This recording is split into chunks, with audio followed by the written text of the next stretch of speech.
কুমিল্লা শিক্ষা বোর্ড বাংলাদেশের অন্যতম গুরুত্বপূর্ণ শিক্ষা বোর্ড। কুমিল্লা শিক্ষা বোর্ড মূলত ১৯৬২ সালে স্থাপন করা হয়।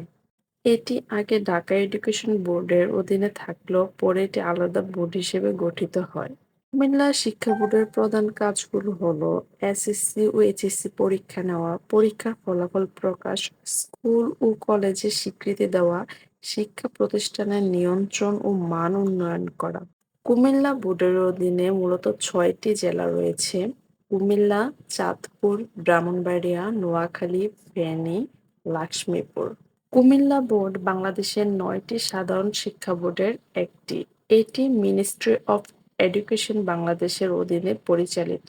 কিছু গুরুত্বপূর্ণ সেবা হচ্ছে রেজাল্ট চেক দেওয়া হয় অনলাইনে, সার্টিফিকেট সংশোধন, বোর্ড চ্যালেঞ্জ, ট্রান্সক্রিপ্ট ও সার্টিফিকেট প্রদান।